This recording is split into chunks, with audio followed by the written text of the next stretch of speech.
Salam alaikum, j'espère que vous allez bien. Aujourd'hui, on va répondre à la question qu'est-ce qu'une prise du béton?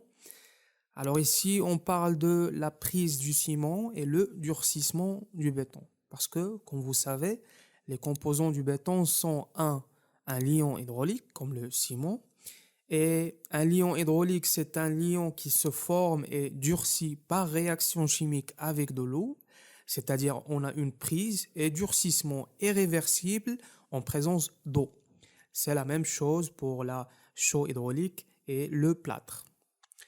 Alors on a du ciment plus l'eau plus granulats et sable. Les granulats et le sable forment la squelette du béton.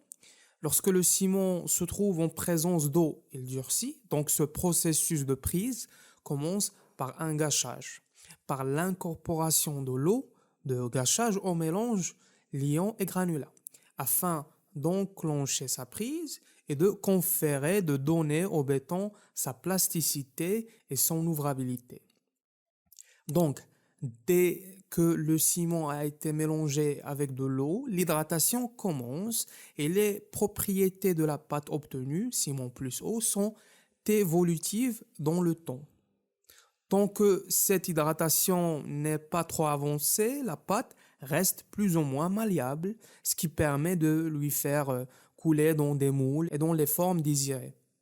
Mais au bout d'un certain temps, le mélange change de viscosité et se raidit. On dit qu'il se fait priser. Et la viscosité détermine la vitesse de mouvement et d'écoulement d'un fluide. Maintenant, on va analyser un peu les phases avant et après la prise et on va définir la prise du béton. On va voir comment le béton augmente en résistance en fonction du temps. On va voir son comportement durant les différentes phases et on va voir aussi le dégagement de la chaleur en fonction de ces phases. Parce que la prise et le durcissement du béton sont le résultat d'un certain nombre de réactions chimiques qui s'accompagnent d'un fort dégagement de chaleur. On a une réaction exothermique, voilà, qui libère de l'énergie du système sous forme de chaleur. Alors pourquoi on doit comprendre le temps de prise du béton? Si vous voulez que votre béton présente les caractéristiques recherchées, les caractéristiques prescrites dans le cahier de charge, vous devez respecter les délais minimums avant de procéder à la reprise des travaux après coulage pour garantir la résistance du béton et pour éviter les risques d'effondrement de votre plancher ou n'importe quel élément en béton armé. Après la période de gâchage, on a la phase dormante. La pâte de ciment, ciment plus eau, reste en apparence inchangée pendant un certain temps, de quelques minutes à plusieurs heures, suivant la nature du ciment, mais en réalité, il y a déjà des réactions chimiques qui ont lieu. En fait, dès le malaxage, les premières réactions se produisent. La durée de la phase dormante dépend du ciment utilisé dans cet exemple. On a 2,5 heures. Une fois que l'eau de gâchage est saturée en ions, les ions qui passent en solution dans l'eau durant cette phase, on a les ions de calcium, de silicate, de hydroxyde et sulfate. Dès que l'eau de gâchage est saturée en ces ions, le début de la prise commence. Après, on a la phase de prise. On a un début et fin de prise.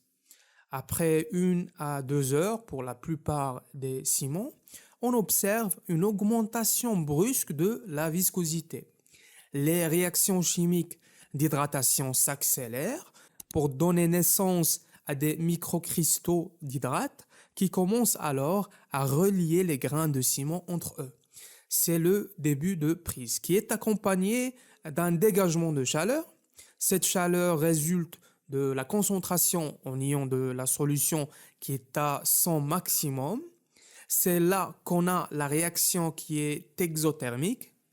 Et après, on a la fin de prise, correspond au moment où la pâte cesse d'être déformable et se transforme en un matériau rigide. Donc là, on peut définir la prise du ciment comme le passage de la pâte de ciment, ciment plus eau, d'une consistance fluide à un état solide. Après, on a la phase de durcissement.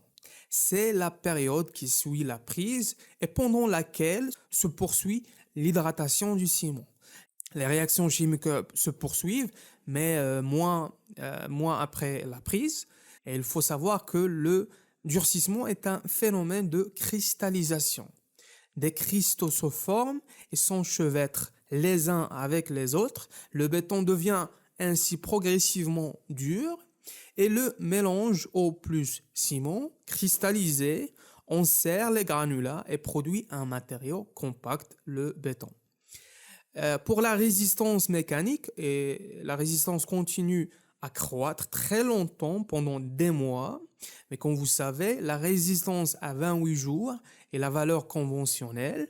Pour la chaleur, le flux de chaleur diminue avec la croissance de résistance. Il faut savoir aussi que lorsqu'on dit durcissement, le durcissement n'est pas un séchage. Il peut très bien se produire sous l'eau.